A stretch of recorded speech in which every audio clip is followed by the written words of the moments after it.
From the creators of Relevant Magazine, this is the Relevant Podcast.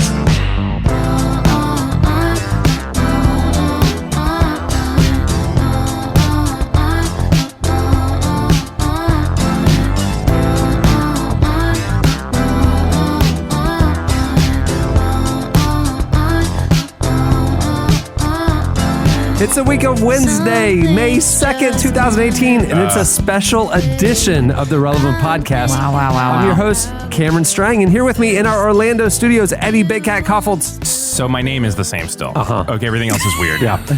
Over there on the Skype line from Loverland, Virginia, Jesse Carey. Hello. Joining us from Nashville, Tennessee, author, podcaster, speaker, our newest cast member. Friend.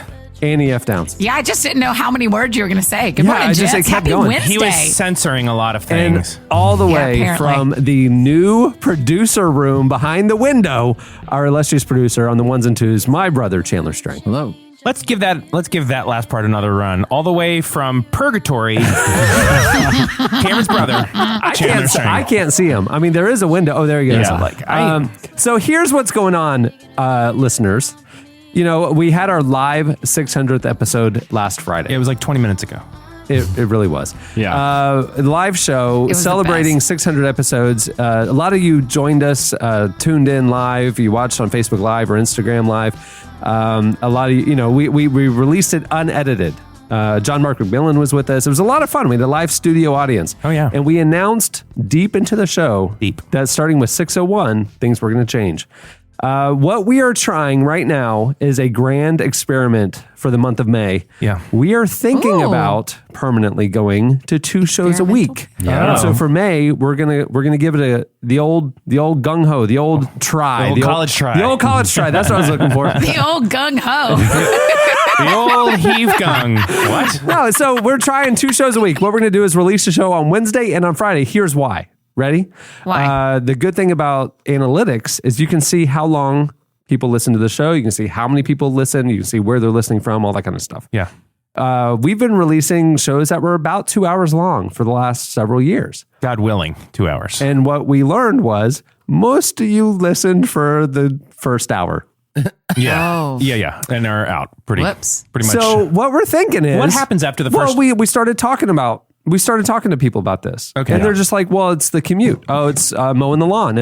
I love the show. Right. It's just, I got an hour. Right. And then when they're, then it's played, it goes down in their iPod or their phone or whatever. And so the next show, whatever. So they want to listen, but it's about an hour is the bandwidth. So we're thinking instead of doing 1 2-hour show a week, what if we split it to 2 1-hour shows a week? It's a grand experiment. You guys are now part of this. Yes. Yeah. We are beta testing. So each episode goes less from like having to watch a Lord of the Rings film into, like a tight Breaking Bad, basically. Is what we're saying. So it's like, we just basically want to infiltrate your daily routine, not your weekly routine. And nothing... That's a great sentence. Nothing is going to like change dramatic. I mean, like we're going to be... The same craziness. None the of your same favorite cast. parts of the show are gone. No, they're just being split up. Yes. So We instead should- of... Go ahead. Well, I was going to say, we should say the other major change to the show. This is a minor note. It's going to be now Survivor format. One cast member will be voted off every week and replaced. Till the end of May when it is just one of us left. There's no It's just immunity gonna be idols. Chandler. It's just Chandler. That was going to be my guess It's too, just actually. Chandler giggling and playing Well, that's why he's I've already he started cocooned himself in a alliances. room by himself. Yeah, It's like, yeah. Survival. I've already He's going to give have us all the alliances old with several gung-ho of and kick you, us off but- the show. Chandler still though, the Relevant Podcast Network show that I want. Yeah. And this is not a joke, but Yeah. that would really is Chandler gets 30 minutes. No one produces it for him. Like he just does what he wants for a half hour and releases it.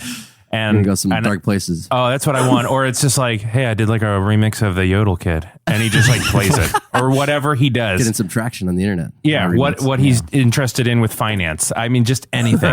It's just the he just Chandler show. remodeled Bitcoin. his townhouse. He got some new wood floors Right, put in. right. Talk about See, some that's the laminate. kind of stuff. I'm with you. So the new That's podcast format, gold. what we're thinking is, again, grand experiment. The Wednesday show is going to have, in case you missed it, and Tickling. a guest, Like tickling.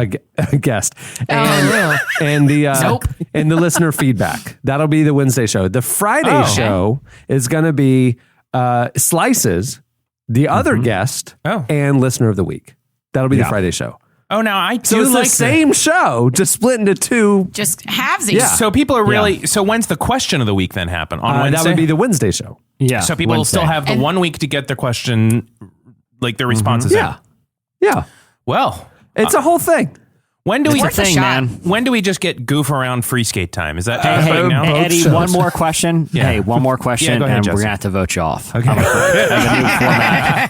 I feel like we laid this out pretty clear. I feel like it's not that complicated. And We had a long show. We cut it in half. Now it's 2. Okay, That's so all you need to know. the other grand experiment is within 2 weeks. Yes. Video of the Relevant podcast. What? Yeah. No, thank you. No, it's happening.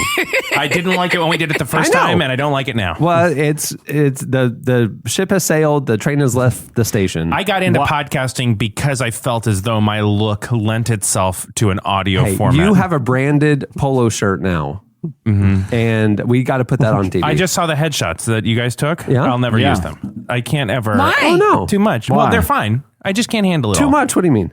What do you mean What too do much? you What are you handle? talking about? It's just the whole thing. I can't. I don't like seeing it all. I just like the audio Well, then medium. we'll redo it. No. I don't think it's the photographer issue. I think it's the photographed issue. I just Well, don't like it. let me Wait, ask I this: don't Is it understand what only you're you? saying. Because you're saying the photos that they took during the podcast show. You're acting like one of our looks was highly disturbing. No, to no, you. no, no. I The was- headshot afterwards. Remember Headshot. after the show, we took cast photos on the couch. I don't want to get too deep Yep. into my junk, And but then I they- just and don't they- like the way it all. I just don't. I like to be heard, not seen. We can crop it tighter. No, I don't want to be airbrushed. I don't want to like have my waist brought in. No, I'm not saying that. I've requested that mine is heavily touched up. I mean, Heavily I would touched up. I would like more facial hair. I would like a monocle. I didn't know we were doing the head shifts. I would have bought accessories, but I'm just going to leave it to tinted the monocle. wizards. I to believe do I'm that friends with post-production. the people who do Darling magazine. You know, Darling. Their magazine is beautiful. Great folks, and they say famously, Yes. that none of the women in this magazine have been retouched. None of the photos have been retouched. Good. That's their thing. Relevant podcast, complete opposite. Oh yeah, we will. heavily touched. You're gonna have somebody basically that looks like John Cena Right. with my voice. You wouldn't believe what John David Harris, our creative director, can do with Photoshop. I've seen it. It's amazing. You should see Eddie- what he's doing with your headshot right now. I can't wait. You're going to look like the Avengers movie poster when he's done with it. I am who Yeah, I am. Eddie. we Here's should the thing, be man. we should have posed like the Avengers movie poster. That's true. Yeah. We were not able what a to. loss. We were not able to interrupt the constant barrage of fans that needed to take pictures with you, Annie. Oh, stop it. That's not true. They were talking to everybody. It was so fun. We almost didn't get a chance to get tacos before you left for the airport because your fan line was so long, Annie, after the live show. That's not true. And those tacos were delicious. Yeah, they were. Thank you They very were much. I had a 10-minute conversation with my wife Brienne, who was there, because I just no one else to talk to. I was just like, oh, look, it's date day. Eddie was going around introducing himself to people, and people were like, "Oh, cool. Hey, where's Annie at? Hey, Eddie. Also, I have a solution right, for the Jesse. video thing. I have a solution Y'all for are the not video right. thing." I saw the whole thing. I was there too. Everybody was talking to everybody. It was awesome. It was like a mixer. I literally was able to stand off in the corner with a couple of staff members and take it all in. Yeah. Because nobody was interested in talking to me because No. the line was wrapping the room Oh, yeah. waiting for Annie F. Downs. Yeah, there was somewhat. Hey. Yes, Jesse, go ahead. I'm And sorry. that's my favorite Okay, thing. And I was saying to the staff member, this is my favorite thing. I get to hang out in the corner because Annie's here. Jesse's So- getting angry. Let him talk. I know. I was just going to say, guys, I think I figured out a solution for the video. Oh, good. Conundrum Yes. we're in here. Because Eddie says he's not comfortable with it. How about this, Eddie? I will talk with the team. Yeah. We'll get. I know. How about this? Just in the privacy of the room, are you comfortable? It all hinges on the answer to this question. Are you comfortable wearing a tight green bodysuit covered in little golf balls? Because if Absolutely. so, we can turn you into anything. I would like you to Gollum. Yes, I'd like you to mocap me into one of the dragons from Lord of the Rings or no, Game of Thrones. We were thinking Jurassic World, Yeah. a Tyrannosaurus Rex, but Yeah. okay, we can do that. Lord of the Rings. That solves it. Easy. So- I mean, the budget from this podcast has now exploded to more than $15 million a year because of these special it's worth effects. it. Hey, but it you know makes what? Eddie's comfortable. That's what Squarespace lets us do. Right. So we're thankful. Hey, Cameron, so does that mean we have to look like we have to look like something every time now? Like we have to dress no, up? you look fantastic all the time. You What always you are ready might to want go. to think about is the fact that behind you is a big old stack of boxes. You know what I'm saying? Thank you might you. want to think about the environment, not the look. Right, because it's no more theater of the mind; it's theater of the Yeah. eyes. So again, Yeah, we Grand have to build a better experiment, month of May, Yeah. 2 shows a week. Yeah. Half the length, about an hour long each, see what happens. Number 2, grand experiment, later this month, we're going to be releasing video from the show. Will not be the entire show. It'll be excerpts. It'll be a little 5-minute here, a little 3-minute there. We'll be doing excerpts, multicam. You'll see the studio, which is under construction still. We're almost done with it. Eddie, me, Chandler, and Jesse and Annie. And you'll see us all, and we'll put it up on YouTube, and we'll see what happens. This is a moving target. I like that. Media is a moving target. I understand. It's experimental. I'm And into as soon it. as you stay still, you're dying. Let's keep trying. Let's keep doing new. Let's keep evolving. Yeah. Okay. Well, I'm sorry, guys. I'm hung up on something real Yeah. quick. Yeah. Annie said that it will go from theater of the mind to theater of the eyes. That's right. Isn't that just theater at that point? I know, Jesse. great, I know. great point. I was just hung up on that. Theater I of was the listening to what you stage. said. What? Yeah. Just when I think that we've crawled by a little mishap of mine, you run us right back, and I'm grateful. I'm grateful. It's keeping me No, honest. no, Theater of the Eyes is the movie that's muted. Yeah. I'd feel bad for Oh. you, Annie. I would, except that I saw a friend that I probably haven't seen in 5 years. I was her I pastor. don't feel bad for me. And she was at the live show, and I finally go up to see her afterwards. And I was like, hey, first words, do you think I'll get to meet Annie? Do you think I'll get to meet? So, I mean, honestly, you're beloved. And I don't really, we're going to have to point out the mishaps because we're all a little jealous. Hey, if you missed the live show last week, Yeah. it came out on Friday. If you missed it, you can go over to the Relevant YouTube channel, and it's there. You could probably find it on Facebook Live as well. I heard, though, Yes. that the Facebook live stream kicked in mid John Mark McMillan. Like, I heard That that seems the right. first 40 minutes of the show was missing from the Facebook live stream, but I think it's been restored. I think it's been restored for the YouTube. Oh, that's cool. Was it in the middle of him defeating me in that game or in the middle of his performance? Pre-game, I think it was an interview. I think interview is when it kicked in. Is that guy so cool or what? Yeah. And you know what's cool about John Mark McMillan? He had a good time. Yeah, yeah. You know? Yeah. Yeah, I didn't feel like he was like. seemed I didn't to. feel like he and his crew were like kind of rolling their eyes, like No. like they're doing Like, like what a is morning this? show. They were into it. Yeah, he kept, while you guys were doing like stupid stuff on the other side of the couch, he kept kind of glancing over at me like, and you can see in his eyes, like, I'm having fun. This is good. Yeah, he was very sweet. Good. Yeah. Hey, we have a great show in store for you today. Coming up later, we talk to none other than, we're kicking it off strong, Chiwetel Ejiofor, the star of the new Come Sunday Netflix show. But I mean, you know him from, 12 Years a Slave, a ton of amazing films. Yeah. He's coming up later on the show. And then also in this show, In Case You Missed It. So it's In Case You Missed It, and Chiwetel, and then I am And feedback. I And am feedback. comfortable with change. no, you're not. No, but I'm rolling. We're doing good. Literally, like, this is going to be about 3 months from now. You're going to be still processing and giving me feedback about your thoughts about it. But I'm excited about Mr. Ejiofor. He is great. And the first thing you said, like on this show. So it's not like a half a show. No, This it's is an its own- hour-long this is show. a Yeah, show. this is This a is a Wednesday show, show. man. All right. Yeah. Fine. He's the I don't need to first process Wednesday it. show guest. That's great. I got a counseling appointment this week. I'll just deal with it there. I don't have to do this on the air. I can do this. I can do other stuff. In the meantime, I will be prepping the green bodysuit. Hey, now we do have to watch the clock because after we tape the show today, Yes. Miss Annie F. Downs is on her way to Las Vegas. Oh. And if you've been watching her Twitter feed, and now by the time the show comes out, she's in Las Vegas. Been watching her Yesterday, Twitter feed. I was seat of my pants. Was she going to find the sparkly jumpsuit? I was so nervous. We had the kids together doing I know, like right? devotional time. I Kind of- was putting the prayers up that she would find the sparkly jumpsuit. Everybody, in case you And didn't just, hear, she y'all. found the sparkly jumpsuit. Right, because you can't go see Elton John in Las Vegas No. not dressed like Elton John. You can't just wear a normal thing. But and When also, I go to any movie, I Right. dress like the person I'm going to see. Right. And if I go to a concert, I dress like the person performing. Right. That's what Annie does when Well, she goes to here's Las the thing. Vegas. When I go to any movie, I dress like Elton John. I go see any concert when I go to Elton John. When I go out to eat, I dress like an insane Elton John all the time. Yeah. I'm just realizing So that. I'm just wearing Elton Miss John Annie all- F. Downs All is right. going with a couple of girlfriends to Las Vegas. Yes. I was wondering if you two guys, who's been to Las Vegas a bunch, Yeah. if you could give her any tips Yeah, I need some on tips. what she should do for her girls trip Wait, to can Las we Vegas. talk about the jumpsuit for just a second? Because Please. I know you need more on the jumpsuit. It was that there is this one perfect jumpsuit to wear to an Elton John concert, and it was not in its right place, and everything has a right place. And that's what threw me off. I had to get the internet involved because Question. Yeah, I have a question. Okay. You go first, please. Why did you buy a perfect Elton John jumpsuit and just put it into storage? That's or a like great- why did you buy it? What was the inspiration? Was it I need this because one day I might see Elton John? Great question. Or have you worn this to other things? And what does it look like also? and what?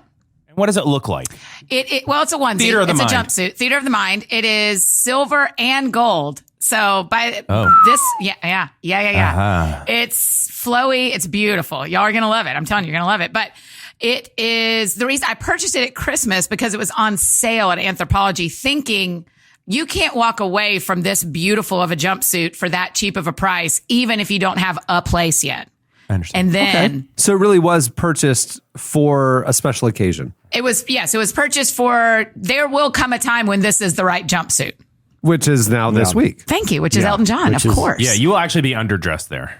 So, Annie, this is your first shoes time. Are extravagant too. Don't worry. Yeah, it's gonna be something. Jesse, go ahead. I'm sorry. I was going to say, this is your first time in Sin City. And Yeah, tell me, Jess. It may shock you, but I've been there many times. Yeah. And I have some tips for you that I'm ready. I feel like will enhance your stay. Okay, I'm The taking first notes. rule of Vegas is this. Okay. Is that any gambler will tell you, if you get down and you start to get that queasy feeling in your stomach about how much money you lost, Right. always get out more money and try to win it back. Okay. Right. Okay. It's your only move. It's a your little only move. a little behind the scenes here, a little inside baseball. Yeah. When we went to breakfast last week, we were Yeah. talking about this trip, and she's like, she's going with two people who work for the Dave Ramsey organization, one of Yeah. which is related to Dave Ramsey. And so we were joking about the envelopes, like, oh, they have a Cash Vegas envelopes. envelope, and she's like, actually, Yeah. they do. And we're like, well, how much is in your Vegas envelope? And she's like, a solid $20. $50. And we're going, 50. that's crazy. You can't That's even have two like hands. a buffet That's for two $50. hands. No, you can't Well, I even. mean, that's pure gambling money. I just want to try, and I'm That's not. two Yeah, pools. but literally, there's like most of the nice casinos, like they have. Don't ask me how I know this. And they have most of them have like a $25 minimum hand. But at the listen, games That's you only really two. wanna play. Okay. Tiny dancer, you do not want to end up playing the nickel slots with No. a bunch of old ladies because you're already in a Well, jumpsuit. and the Ramsey people. It's like, and like I said, Annie, your worst case scenario here is you lose an incredible amount of money. Right. You pull out more money and go try to win it back. It works probably 7% of the time. It's better than walking out there knowing that you didn't try. Yeah. So Right. how good would it feel if you go reckless financially, come for out it. winning a ton of money? The Ramsey people, all conservative envelope style, they Yeah. just lose their envelope. You Right. come in, just wads of cash. I mean, like, how good would that feel? Let me I mean, say can you this. already see the picture of me just throwing piles of cash around in a silver jumpsuit? It's Love just it. Yes. And Annie, what JD you do will is you edit that walk for me. up, you throw down 300 bones on the roulette wheel, and you look at your Ramsey friends. You go, "Scared money don't win." Black. Even if it hits red for like a second while it's spinning, they would be like, "Man, Annie's pretty cool." Or you can do the "I'm in debt" scream. It's kind of a Dave Ramsey joke, but And when you run out of cash, I heard that MasterCard can do cash advances. So Really? just go to they'll pull that out for you. Yeah. No problem. the thing to remember if you forget all of this is the house always loses. If Right. you just Yeah, keep pushing, always. you'll always make your money. Eventually, you back. just got to like put in enough time. That's Yeah. that's it. And here's the other thing. Worst case scenario, I don't know what kind of jewelry you own, what kind of Civil War memorabilia, possibly historic artifacts. Yeah, The, you the know strip me. is You know loaded me. with thrift stores, with pawn shops All right. that will give you a fair market value Right. if things really get tough. Go see how much the pawn stores guys will give you for that old musket you just been sitting on. That's not I good. do love that show. Okay. I do love that show. You guys, I'm going to let you down because I'm not spending a ton of time in the casinos. The main goal is to lay by swimming pools and read books and eat French fries and We're waiting for You know it. you Okay, could do I that have elsewhere. another secret. I have another trick of the trade for you. If that's the case, Yeah. if that's the case, you're not really gambling. This is something a lot of people don't know about Vegas. I mean, Yeah. you'd be shocked. Most people don't know this secret. Right. Little insider tip. A little insider tips. I mean, I hesitate to even throw it out there because I don't want to blow the lid off this. You go in, there's these things. Now, hear me out. They're called comps. Right. Yeah. Okay. Complimentary things. Right. You demand them Right. as soon as you enter the But casino. you have to be say, wearing the jumpsuit because then Yeah, you you have to be wearing the high roller. jumpsuit. You say, I'm a walk-in. I'm going to and demand a free room, demand free buffets. These casinos, they never hear this. They never hear it. No one knows about this. The worst case scenario is you're getting the presidential suite. That's the worst case scenario. I wanna the be- best thing is you're getting your helicopter Can I do that ride, at restaurants too? Because we want to eat a little fancy, Jess. Can I do think that at restaurants? That's how Vegas works. I mean, Yeah. if you ask for You the comp demand. like an insider, Yeah. they give it to you. And I want to be delicate about this, but do any of your friends have a Dustin Hoffman in Rain Man kind of vibe about them that might be able to like play the table? Count some cards or is something. that you? I think that's me. Yeah, I if think you don't know that's Michael anyone, Scott, that's me, you're bud. Michael Scott. Yeah, I understand. You have to. Here's the thing: if they think you're dealing with a whale, learn something about then yourself. they'll treat you like a whale. Yeah, people keep here- saying that to me. I Annie, don't know what a whale is in this scenario. Okay, a whale in gambling terms is the big money. Yeah. They walk Oh. in. It's like everyone else in the casino doesn't matter. The only person that matters is the whale, Right. right? They're the Okay. person that goes to the baccarat room and spends like $10,000 a hand. You don't have to Baccarat be the room? whale. See, there's so much I don't know. Am I going to be able to spot the whale? You'll spot Oh, them. you'll know. If you carry Listen, you'll here's the spot the thing: whale. whales treat people terribly. Okay. They treat them terribly. So you need to as soon as you get in, just throw your bag across the lobby and say, "Someone get that!" And they're like, "A whale just walked in here. We need to comp them a buffet right now." They want to keep you. They want to keep Okay. you. These are insider tips, Annie. I've done all of these, Right. and it's I've worked only for you? lost a tremendous amount of money. Oh yeah, every time. Do all of these, Annie. Are you gonna vlog? Are you gonna? How yeah. are we gonna learn like what happens on your Vegas trip? You're going to Snapchat every second of this. I don't Insta-chat. know. I won't say. I mean, I'll Insta story a little bit, Yeah. but let's talk insider baseball. When I go on vacation, I kind of disappear a little bit because I'm not on my phone. So I'll do a little bit. I mean, we'll post pictures and et cetera. So But the Instagram's the Are winner. you really flying Yeah. across the country to just like lay by a pool? Because like you can just do that in Nashville. And well, I mean, we're going to shows and we're going to nice restaurants. Okay. Can we talk a So- little bit about Elton John? Elton John. I mean, that was the goal. I've well, seen the him original goal twice. was Britney Spears, but Yes. she closed in December, unfortunately. That's too bad. She was Like was who we were metaphorically? chasing. Like emotionally or metaphorically or Yeah, I think she just shut down Just shut internally. down. Yeah, no, her show, she had a show in Vegas that shut down. Oh. I don't know her emotionally yet. I hope we're friends someday. Yeah. But the goal was to go see Britney. When Britney closed her show, then we had to find other shows. And so Elton John, and then we're also seeing like a Cirque du Soleil with Michael Jackson music. Oh no, No, it's no, very these good. are all boring. I've You heard made the music. wrong decision. And I've seen Britney. You made in the wrong concert. decision. I've seen Britney. She's amazing. I'm sorry you didn't get to see Is it her. really I know, though? me she and I too. had breakfast yeah. once. What? No, It's not like a true at all. nostalgic thing. Oh, Well, I saw was- her during her peak, Oh, okay. and so it wasn't nostalgic Okay. at the time. It was just weird that I I saw was there. NSYNC at their peak. Yeah, me in too. They were concert. so Dude, good. Cameron, did you see they just got their Hollywood Walk of Fame? I did. star? How demeaning is that for Justin Timberlake? That he has to be Yeah, part of an exactly. ensemble. It felt like Who- the one Wait, on he the doesn't left. have his own? Chris Kirkpatrick kind Surely of was he's like, got his own. I was at, these in Orlando, we have these Pirates Cove type mountain mini golf places. They're so good. We have several Yeah. of them around the so city. fun. I was at Pirates Cove once Yeah. with a couple of friends, kind of ironically. Yeah. And Chris Kirkpatrick was there. Not ironic. Not ironically. Yeah, no. And he was wearing jean shorts and he was double the size that he normally was. And he was Yeah. with a couple of very attractive girls. And it's just like, I guess he was just out on a Thursday, just going to Pirates Cove, do a little mini golf. Leonard Kirkpatrick. Yeah, I have one more tip for Andy, and then we sure. can move on. Sorry, Jesse. But I feel like you're kind of making a huge mistake on Elton John. Okay, Oh, okay. That's a money draw. Lots of people have seen Elton John. If you're in Vegas, you want to see magic. You start off with the I am Penn and sorry, I'm Tellers. not seeing You magic. go You're to actually right. listen. You start off with the Penn and Tellers. You go to Carrot Top. Everyone knows that.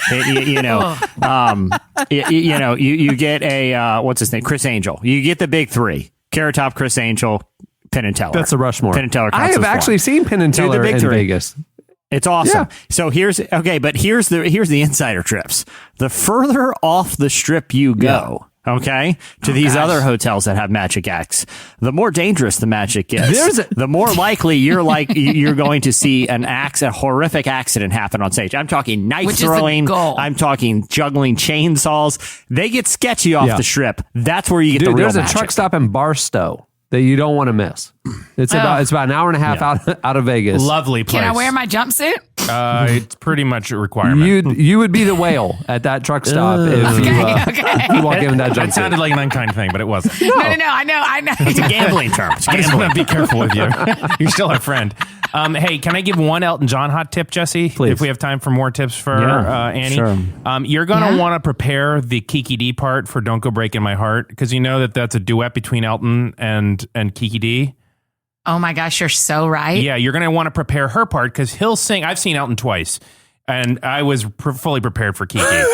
Okay. So he'll sing his part, and then the audience, does he bring someone up? Because he would pick me. It's happened. I've seen it a couple ways. Sometimes he has a backup singer doing it, but what I'm saying is you're going to be singing along with Tiny Dancer, etc.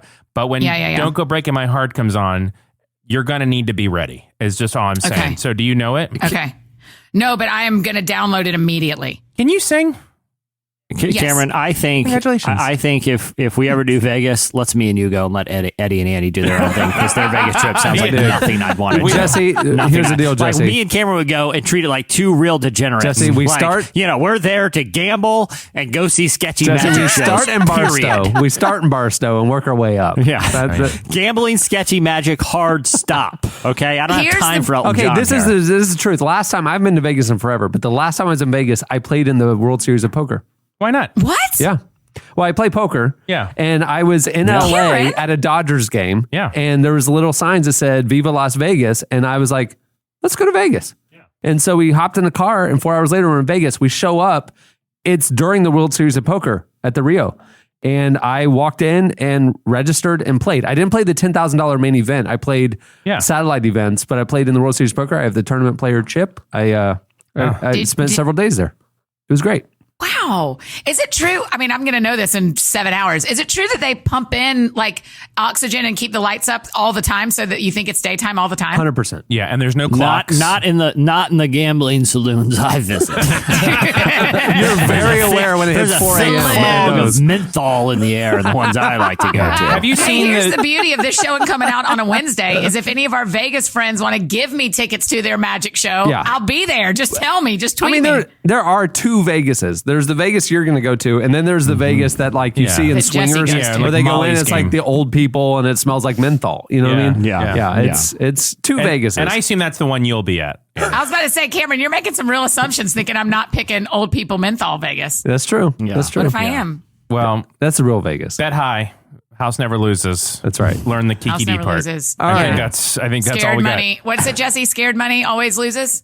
Scared money don't win. got. Yeah. Scared money don't win. That's Sorry. what you do. You yell that as you plop down the wad of cash. Yeah, and then just say all in and they're gonna black, be like, please. that girl with that accent, with that jumpsuit, she's a whale. Yeah, That's right. exactly. Get Also, copper Eating right French now. fries by the pool. Hey, But- moving the show along. It's time for our weekly look back at what happened this week in culture and entertainment. It's time for In case you missed it. Hey, in case you missed it, this week, Sufjan Stevens and Chris Thiele played a haunting version of the hymn, Ah, Holy Jesus. Sufjan was a guest on Live From Here, which is the radio show formerly known as A Prairie Home Companion, but they had to change the name because of all the, Because you know, Garrison Keillor the bad stuff. messed it all up. Really? They changed wow. the name because of him. Yeah, they kind of Yeah. wrecked the brand. They're like, yeah, it's They like, want we no can't- affiliation with that dirty It old makes man. sense. Oh, Jesse. I mean, That's what we're That's going to true. say about you someday, Jesse. And he really missed the good old days when Jesse and I did 20 minutes of Garrison Keillor impersation. that era's dead. Yeah, I've had to retire my impression. You know, It's really hard to do that now. I'm not going to dignify him with an impression anymore. Well, Sufjan, he performed several songs on the show. For one, he provided makeshift hymnals to the audience. Together with host Chris Thiele and a small choir, they sang a somber version of the Methodist hymn, Ah, Holy Jesus. Here's a clip.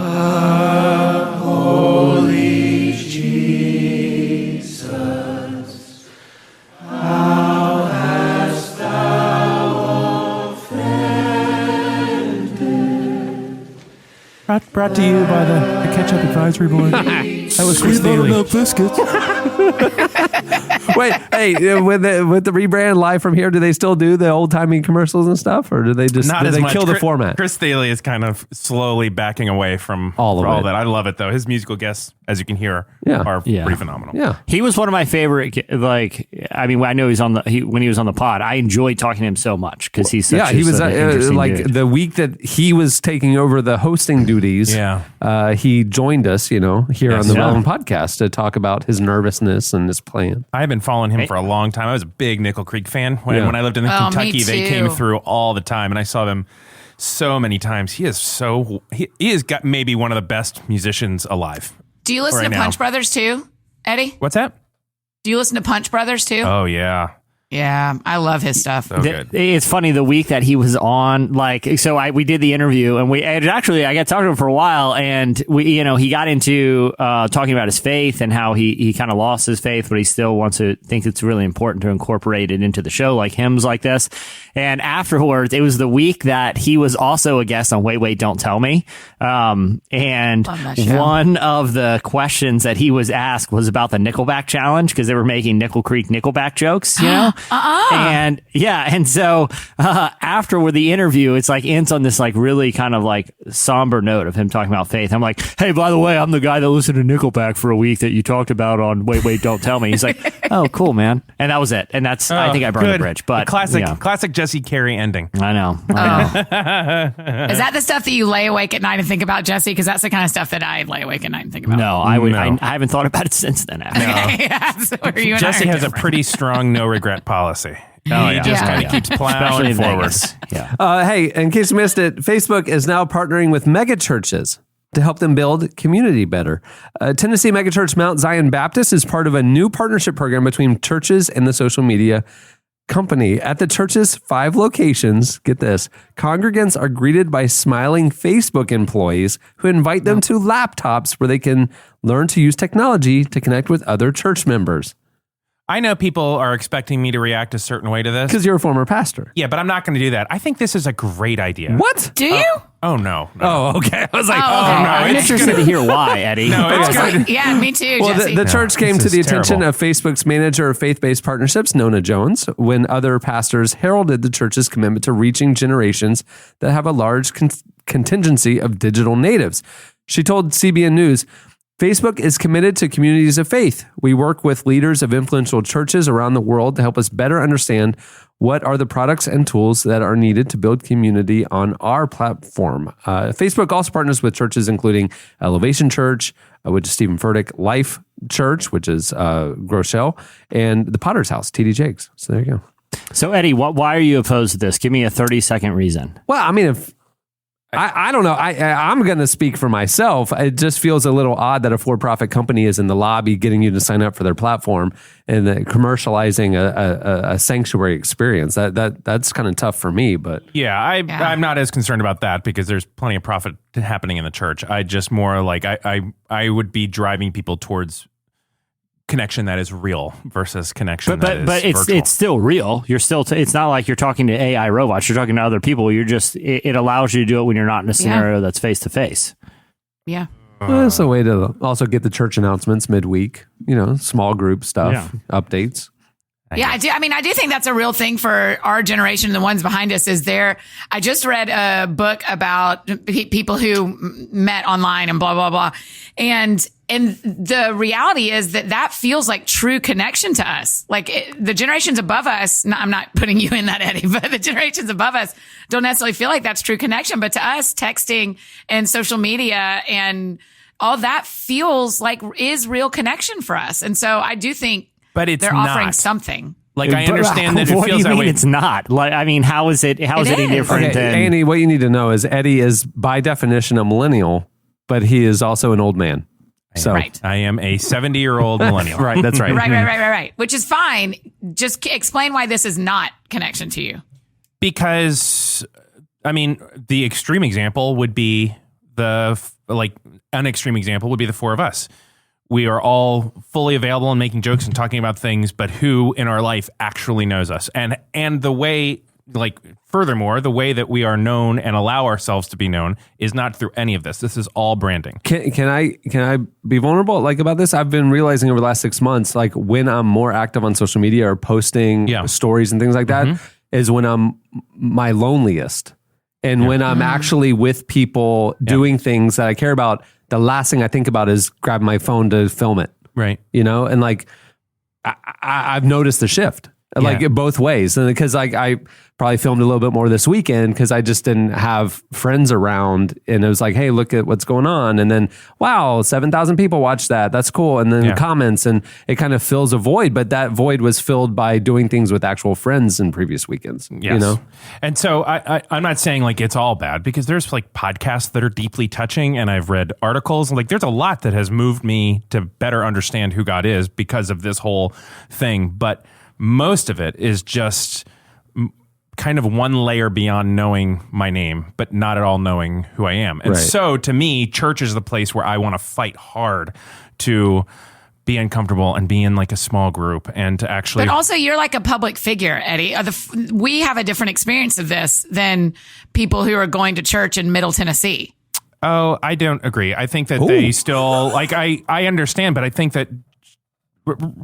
Okay, well, let's go with that theory. If they're walking in and being greeted by Facebook employees, Facebook employees, we are asking them then to have the same experience.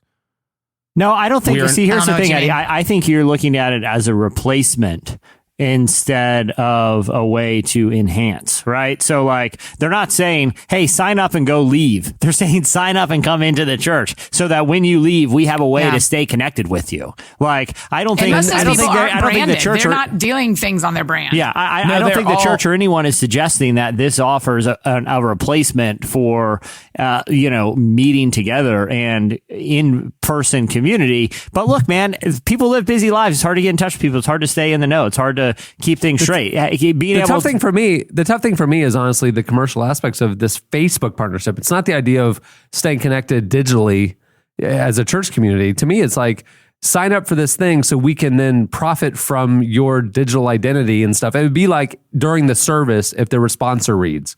And that bothers me. I mean, Relevant as a for-profit magazine and company has never promoted itself at a church. We've never gone to a sanctuary experience because it's like, I feel like that's dirty to commercialize what should be a sacred experience. To me, that's my issue. I mean, I understand all of us have different perspectives on this. I'm going, this feels dirty because it's commercial and it's like the church selling out. I mean, like, hey, fund your own digital community group thing and keep it nonprofit and, fine. Is Facebook paying them to partner, you think? Oh, I mean, they've got it. Why would Facebook employees be allowed in the lobby if there wasn't the church banking from it? If they're not, there's some. I don't want to just presume that without knowing, but I do know that I'm fine presuming it without knowing, but I just officially I am presuming it without knowing. Yeah, so. but I think part of like I think they see churches like they see a lot of different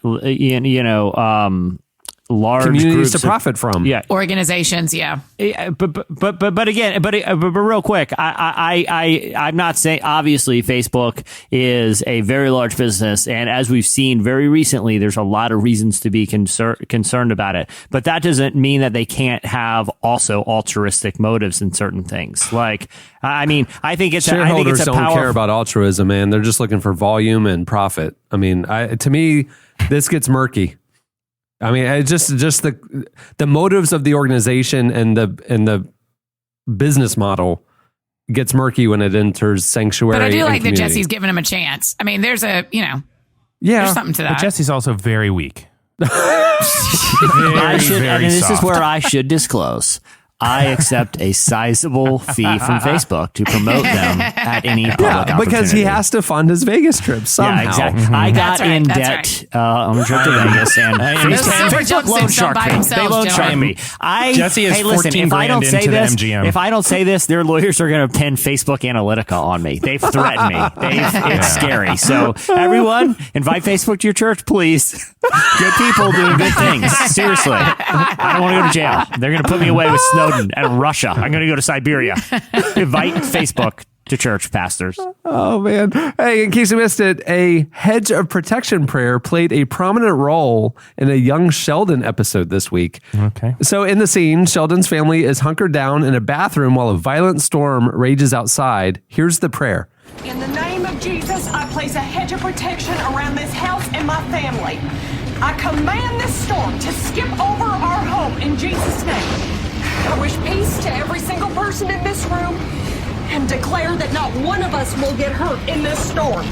In Jesus' name. Okay, so though the prayer itself isn't played for laughs, the narrator, which is the older version of Sheldon from The Big Bang Theory, says this. The good news was most of the neighborhood was spared.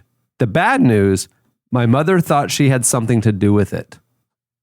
So the scene has drawn huge blowback from Christians for Sheldon's remark afterwards. But, he's being true to character. He's an atheist scientist. And so, audiences are left to decide whether it was actually prayer and Jesus that saved the family or just coincidence. So see, here's my thing about when people criticize stuff like that. Like, as you heard from the clip, it was earnest. I don't know how many times I've been watching a show in prime time say a prayer in Jesus' name. Right. Several times. You know what I mean? Like, they not that I'm a big fan of Big Bang Theory or Young Sheldon, but like credit where credit is due to an extent because they made Sheldon look like kind of a jerk there. Yeah, and they made the mom seem like someone who's earnestly. I mean, she prayed for peace, and like it was like a legit like Bible prayer. And I think it's kind of misguided to criticize it because it offers a snapshot of faith. They have they can't change the character. Last time I posted a prayer on Facebook, an ad for Young Sheldon came up.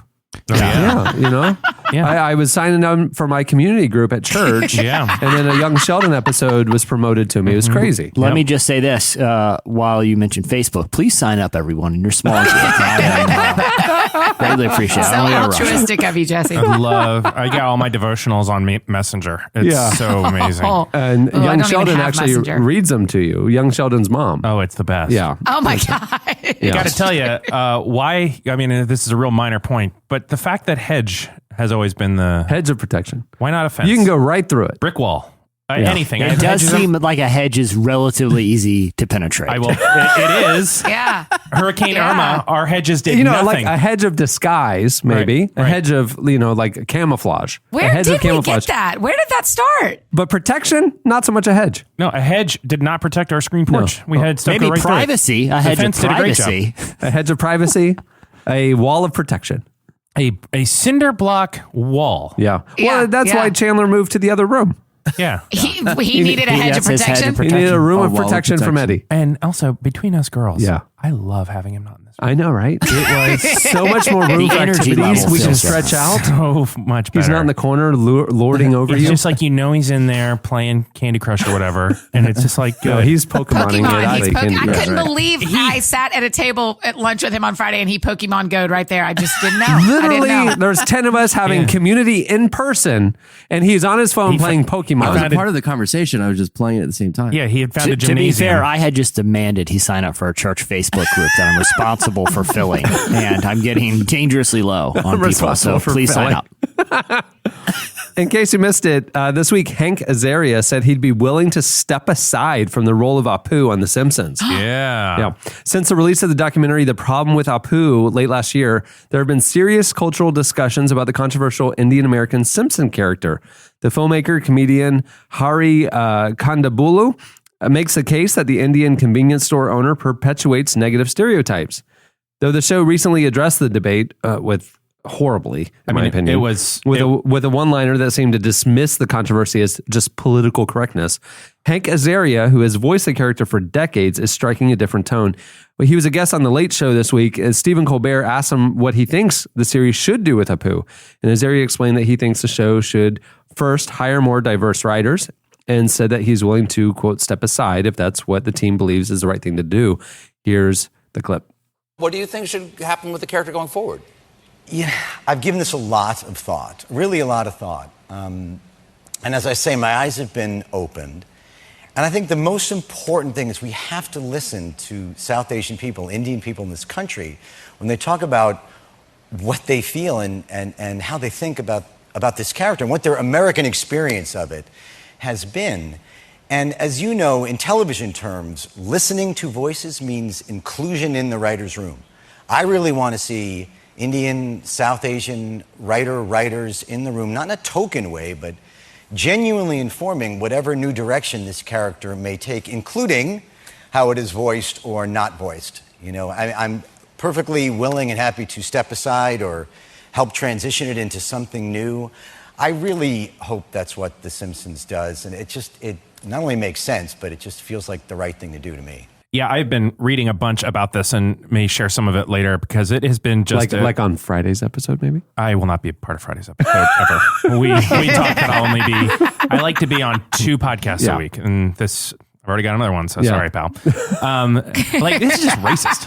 Like it's not like a microaggression. This is when you and it's embarrassing. I mean, it's almost blackface.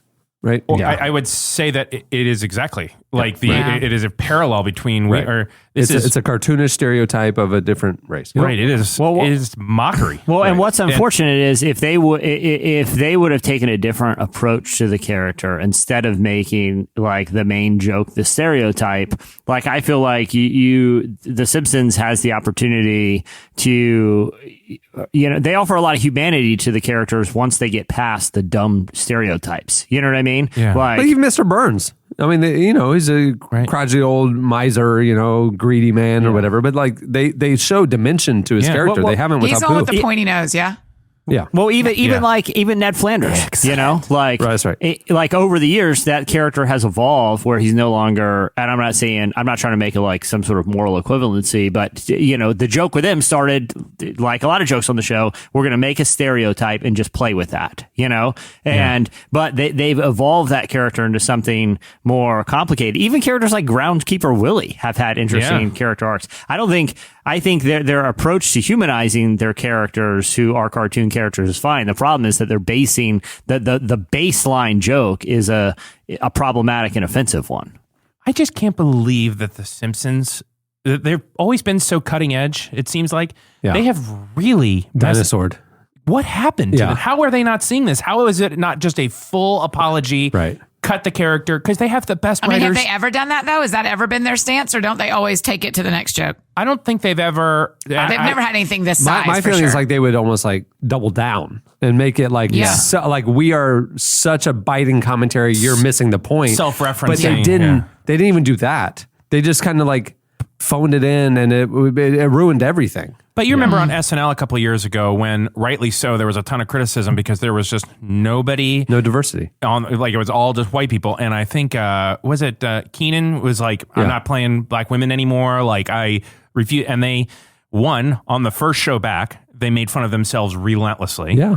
Then they hired an amazing cast of writers and actors and are still working really, really hard in that arena. Like that's the way. Yeah, it used to be there was one African American on the cast always. Right. And that's it. Yeah. And now there's, 3, 4. It's great. It is becoming more and more diverse. It's still, there's still room to grow, but it's still like The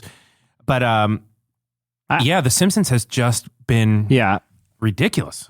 I feel like this. It's like I feel like this whole it's episode like they're stuck in time. Yeah. I feel like this whole episode, I don't mean like in the series. I mean like the incident and the film and the dialogue around it has kind of like made The Simpsons cede their place as culture's, when we look back as culture's most sharp, biting commentary, like comical commentary on TV, even to something like South Park. Oh, yeah. Which I feel like South Park hasn't lost a beat. I haven't watched it in years, but they came on the other night and it's just like, man, it is still fresh. I mean, I watched. Now it's a commentary. I mean, it's kind of done the opposite. It like grew and became smarter. Whereas The Simpsons didn't grow at all. Oh, yeah, it's like animated Daily Show in a way. Yeah, that's right. South Park used to be just like kind of like that's right, edgy, kind of like off-color humor, and now it is. Watch the documentary about how they do it. But of course, it is terrible. But it's more of like a commentary on what's happening. It's like in society. intentional profanity. Yeah. So his mic still works even when he's in the other room. Yeah. Okay. That's right. We can't see him because he's hiding behind the thing because he just chased a little Charmander thing off the stage. But I don't know. Charmander. He has a hedge of protection. It's a hedge of protection. That is a Pokemon. So yeah. That's pretty impressive, Cameron. I have an 8-year-old who, back when he was 6, was into Pokemon for like a month. But when it was an age-appropriate game. Yeah, that's right. Because he was 6. Hey, lastly, in case you missed it, this week Derek Minor had a great response to Kanye West's problem with the phrase phrase God-fearing. So I don't know if you follow the new Kanye online. Kanye is something. How can you not? I mean, it's a train wreck you can't look away from. He's really having a... It was funny how America was like, Kanye is my guru. I want to learn from Kanye. I want to be enlightened Kanye. And then all of a sudden, the red hat came out and everybody turned on him. All of a sudden, the red hat came out and so did dippity-doo-de-poop. This is him now. Okay.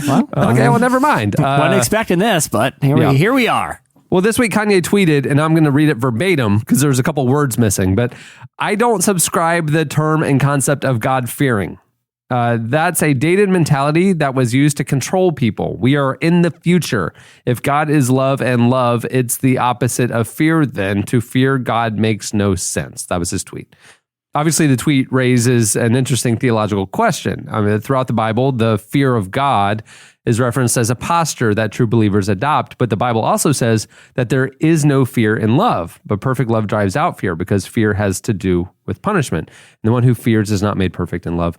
The reply from Christian rapper Derek Minor got a lot of attention. He tweeted, "Fear in the idea of viewing God as the big bad villain in the sky that will destroy isn't a Christian concept at all.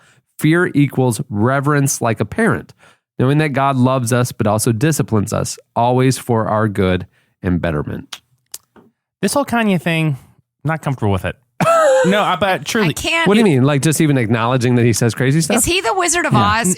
Are we going to figure out there's something behind the wizard thing? I don't think he's just okay. Being provocative. I mean, he's a master manipulator and he's about to come out with an album and we're talking about it right now. You know what I mean? Like he's master manipulator or master marketer? Manipulator and marketer. I mean, both. Man, the thing with him and John Legend, I loved that John Legend privately messaged him. Yeah. Trying to talk to him, and then Kanye did and put it on the internet. Right. Eddie, how do you feel about people But then posting John went over text? And said relationship. We are in a private Facebook group together. I know, but I'm going to show up and actually have a relationship with you. Yeah, I like that. And then, and then they took pictures together. Here's Eddie. I guess my thing is it's surprising to hear you say you don't know how you feel about it because I feel like on one hand, I'm not. This isn't coming at you. I'm just saying on one hand, you're kind of decrying the ability to put on basically a polished version of a non-authentic version of yourself online, right? No. And I feel or that there is a non-real aspect of online interactions. But someone like Kanye, who's totally transparent, sometimes for the worse, sometimes for the better,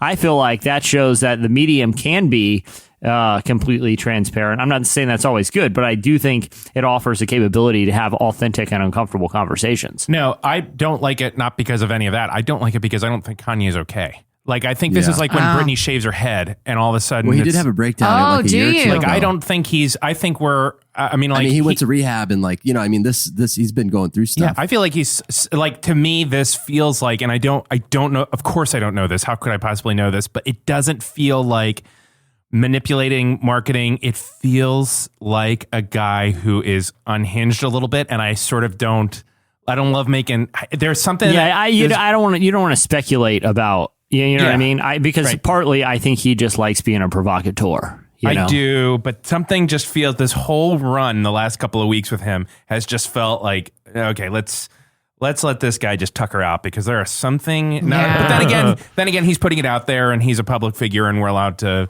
comment, and he's asking for it. Especially if he raises what I feel like it might not have been the most well articulated point, but I feel like he was raising a valid theological conflict here. I don't think a lot. He's just articulating what a lot of people have thought. I just think he's missing the point.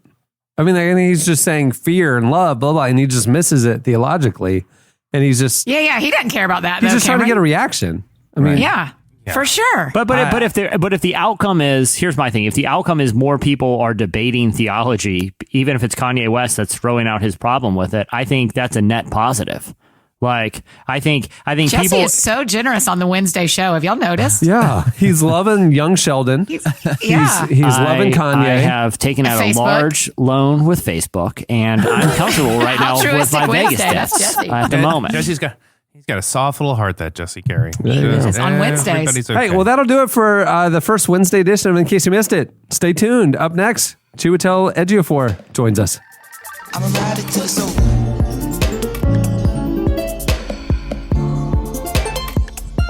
I'ma ride it till it's over.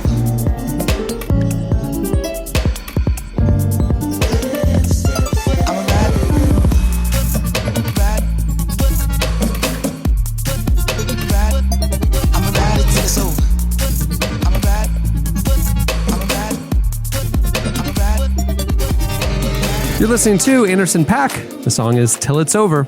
And you're going to be listening till it's over. At the beginning of the podcast, you heard Clyro with the song Forever. Well, today's debut edition of the Wednesday episode of the Relevant Podcast is brought to you by Squarespace. Whether you need a landing page, a beautiful gallery, a professional blog, or an online store, it's all included with your Squarespace website. Creating a site with Squarespace is so easy, even Eddie can do it. It's right there in the kind of rude. I'm pretty technical. They really have it out for you. That burn from Squarespace. My goodness, Squarespace. Classic Squarespace. Creating a site with Squarespace is a simple, intuitive process. You can add and arrange your content and features with a click of a mouse. They also make adding a domain to your site super simple. If you sign up for a year, you'll receive a custom domain for free. And see, if we had heard about this on Friday's show, we would have missed 2 days of productivity. By the time the Friday show comes out, you could just have a Squarespace site done. That's right.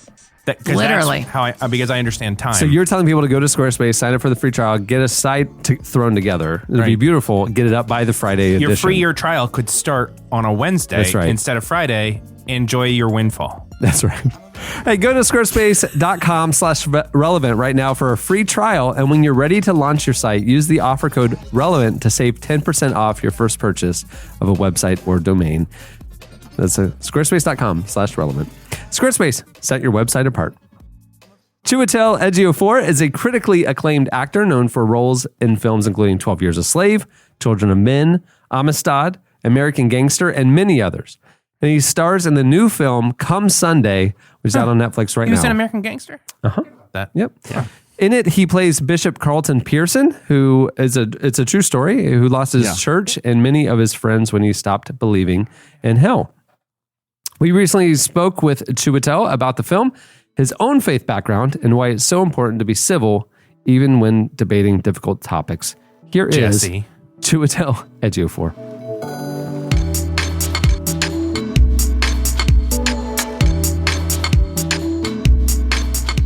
Come Sunday has so much to it. It's about heresy, there's tradition, there's themes of doubt, and I'm wondering, from the very beginning, what was it about all of those themes and this story that drew you toward the movie? I just thought it was, I thought it was just, an incredible story, just an incredible true story, and just very rich in its themes. And Carlton, I just thought, was such a fascinating man, and just the experience that he went through was so challenging and interesting, and pretty unique in the sense of the kind of films that are out, and a film that talks about those very quiet, personal, intense emotions, feelings, and sort of the ability to change, to change your mind, to develop in different ways, to sort of access different sides of yourself. I just thought it was very interesting, empowering, amazing. Just a kind of a great kind of modern fable of how we can all kind of sort of look outward a little bit, sometimes. Do you have a personal connection to a story like this? Did you grow up around faith or around church? I did. I mean, I went to church when I was young, in the UK, we had a Roman Catholic background. And then I sort of drifted away from church, actually. And in a way, it kind of, it was the nature of sort of this experience that is what was kind of fascinating about coming back to these themes and coming back to these ideas that I'd had and that I'd looked at, in a very surface way, actually. I'd never looked at faith fully as an adult, I guess is the saying. And so it was really fascinating for me to approach faith and to approach religion, as an adult again, and to reintroduce myself to those ideas, the ideas of spirituality broadly, were very were kind of not that well known to me in my early 20s and so on and 30s. So that was kind of my background coming into this, was that I was reading it, in a way, as just a kind of something that I hadn't for a while had a lot of connection with, and then suddenly really finding myself embracing this person in this journey. That's cool. Did it stir up any old feelings that you remember, or bring forward any new ideas to sort of what faith meant to you, or what it hadn't meant to you? I think I was just struck mainly by how important spirituality and spiritual connection is in the world. Just in how I was obviously born and raised in the UK, which has at the moment a very secular sense of its identity, oftentimes, and I think that this, through the process of making this film, it sort of allowed me to question those ideas a lot, seeing as religion, certainly Christianity, has underpinned so much of the kind of psychology of the Western world. The psychology, the philosophy, the sort of interactions, whether a person says that they are religious or says that they practice faith or doesn't, they without a real understanding of spirituality and religious connection, Christianity specifically, it's very hard to fully understand what underpins the society that we're in, since it's so connected to spiritual, religious, Christian, philosophy and thinking. So by way of even understanding all of our interactions, one has to engage with faith at some point.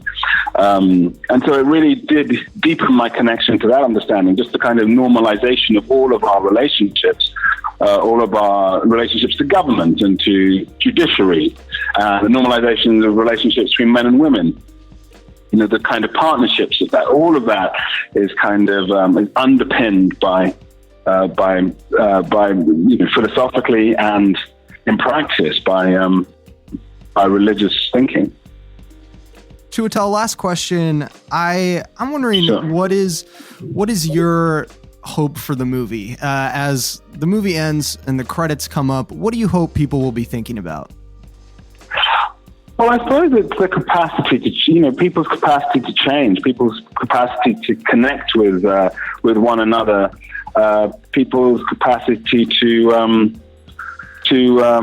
have empathy, I think, and to engage with other people and other points of view, and to find that those similarities and those differences, and I think one of the most amazing things about Carlton's journey is that very fundamental ability to understand what is your centermost point. What is your core belief? What is your ultimately, what is truly in your heart, and your mind, and who you are. And I think that's the journey. The answer to that question, I think, is the journey that we're all on. And there's something very heroic about somebody, in my opinion, who really embraces that journey and embraces their own truth.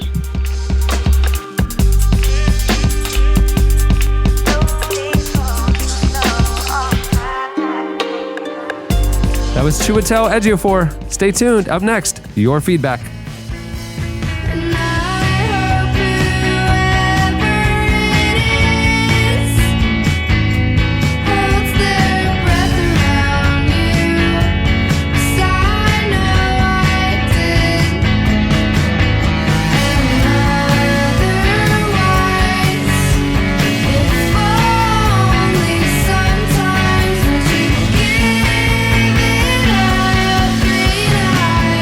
Listening to Snail Mail. The song is Heat Wave.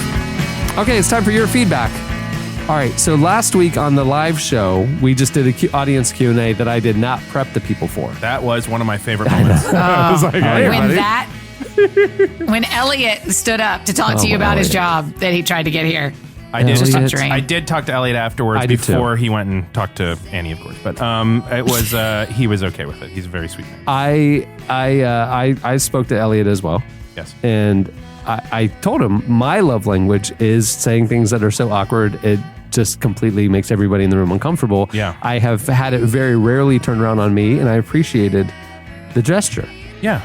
And he looked at me kind of blank. He was like, I just had an issue with my employment and I wasn't trying to be funny. That's how he looked at me. No, really? Oh yeah. I don't think his wife was like kind of funny and joking around. Elliott's just next level. He's next level. I think he was just literally airing of grievances. Yeah. I think he saw it as an open forum. That's what I think. Anyway. Okay. Well, the week before last week's live show, we asked you for your best or funniest eating challenge story or endurance challenge story. You guys hit us up on Twitter at Relevant Podcast. You also posted on the podcast episode page at relevantmagazine.com. Here's a few of our favorites.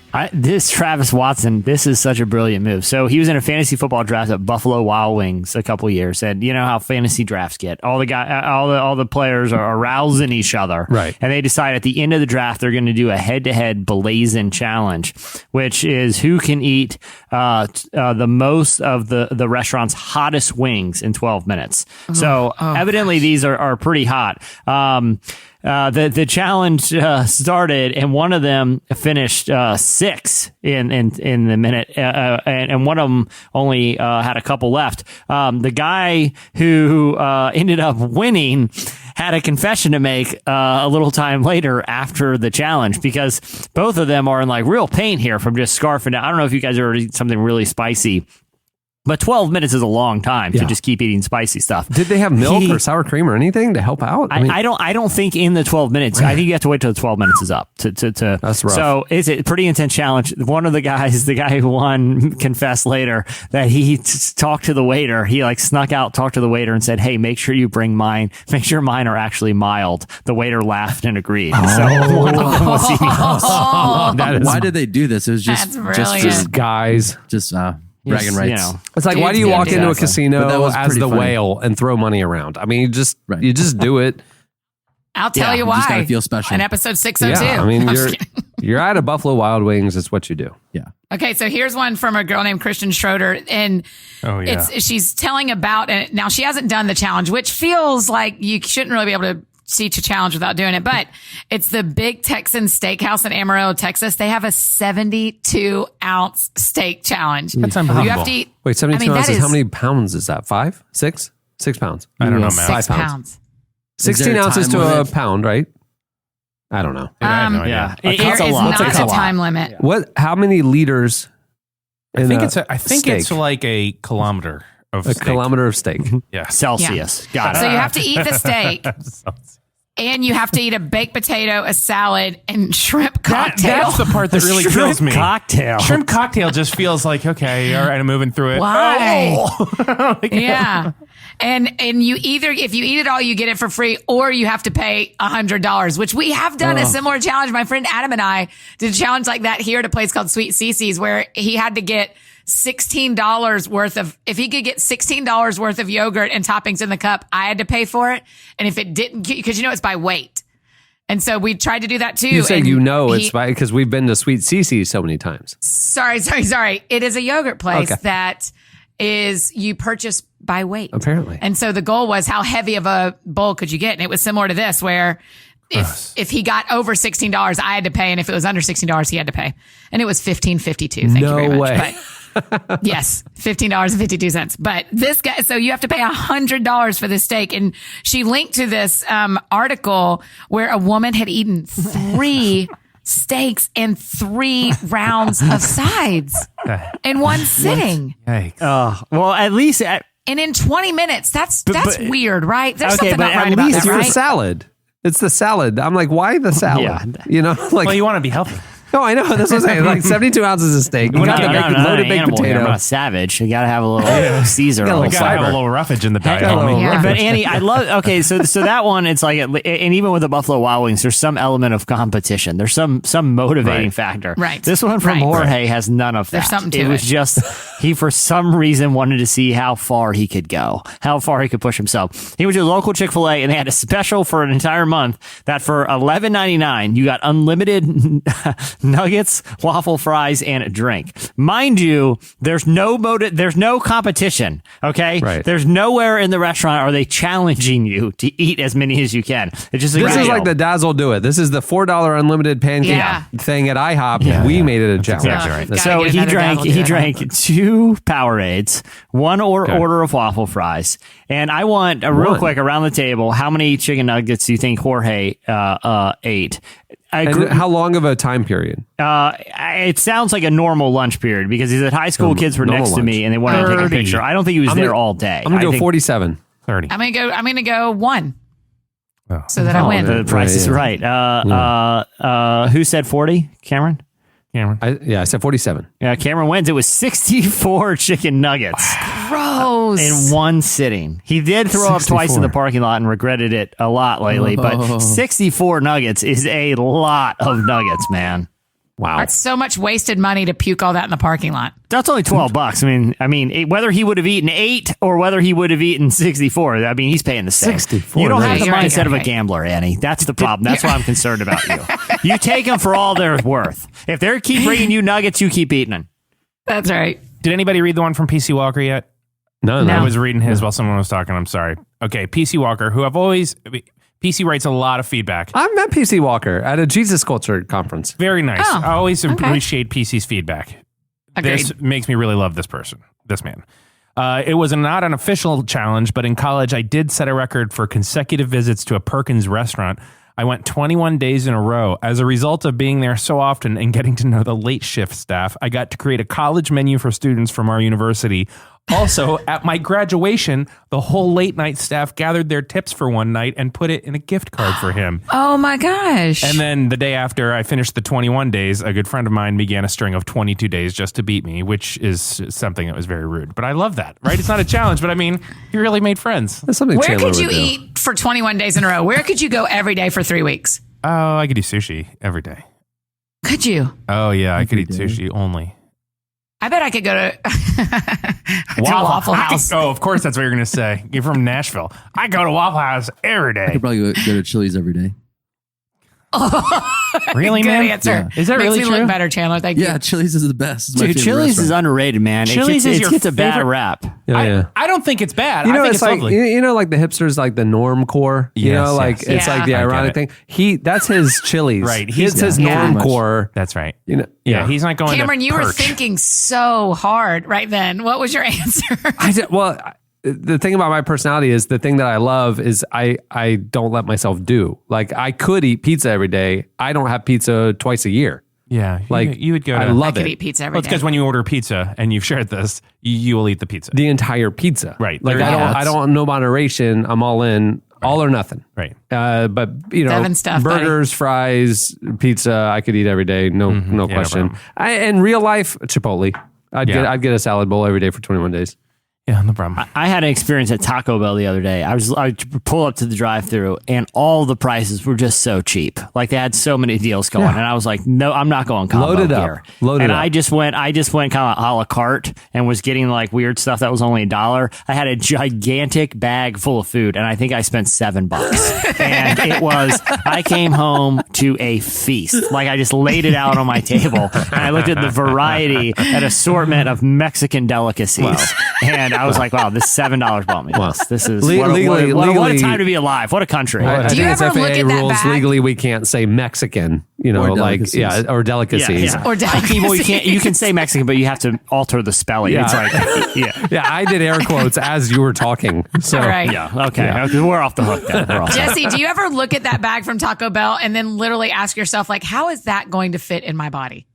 yeah, the human stomach is the size of your closed fist. FYI. Right. Yeah, you clench a fist. There's your How stomach. much did you buy at Taco Bell And how did it fit in your body? Oh man, I mean, if I were to just like compact all the bean and stuff, I mean, it's like 4 softballs, I think. Yeah.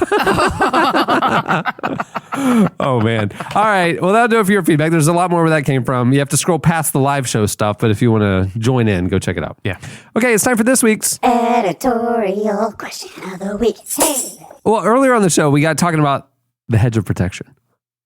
Not necessarily the fear of God one, but the hedge of protection one. Right. Which is a very porous plant that can easily let logs and things through. That is nothing. A light wind. A light wind would reveal it's not really the fact that you're crouching behind it. Yeah, that's right. So it got us thinking about other Christian cliches that maybe don't make sense, problematic, just kind of, that's weird. So hit us up on Twitter and let us know your Christian cliches that have always made you go, that's weird. What does that mean? Why do we say that? I feel like everyone had an experience when they were a kid, when they were like, you invite Jesus into your heart, where you can't help but picture at that age, like, is there a tiny Jesus like right here? Yes, in my is chest? Jesus like, actually living there? Yeah. Hit us up on Twitter at Relevant Podcast, or you can post your longer Christian cliches at on the podcast episode page at Relevant Magazine. I'm going to be so broken reading these. I can tell already. It's going to feel so bad for you. Mm-hmm. Traveling mercies, Annie. Traveling mercies. Yeah, thank you. All right, well, that'll do it for our first experiment of a Wednesday episode of the Relevant Podcast. So now I go home? Many thanks to our guest, Chiwetel Ejiofor, for joining us. Make sure to check out his new film, Come Sunday. It's on Netflix now. And also thanks to our sponsor for making the episode possible. You can go to squarespace.com/relevant for a free trial. And then when you're ready to launch your website, use the offer code RELEVANT to save 10% off your first purchase of a website or domain. So easy, even I can do it, right? That's right. It's so easy. Squarespace. And literally, Squarespace, it's so easy, even Eddie can do it. That's their new tagline nationally. I don't know why. It's hurtful, but I respect them so much, and I love Squarespace. I'll take it. Yeah. Hey, the brand new issue of Relevant is out now. Tune into Friday's episode for a behind-the-scenes look at the new issue featuring Aubrey Plaza on the cover. She's kind of leading a conversation of the mental health moment that we're having in culture, and also it's packed. We have. Beth Moore. We have Charlemagne the God. We have Coin. We have.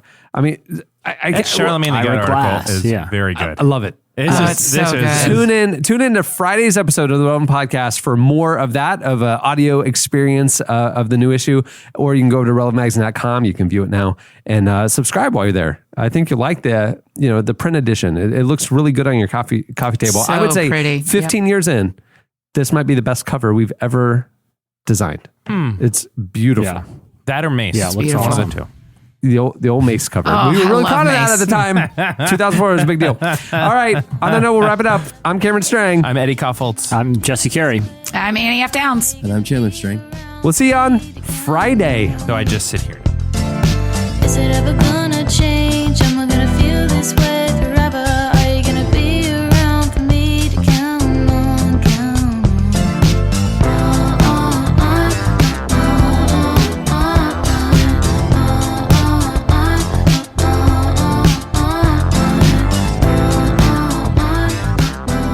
Thank you for listening to the Relevant Podcast. If you like what you heard, be sure to leave us a review on iTunes. Check out other shows from the Relevant Podcast Network in the podcast section at relevantmagazine.com.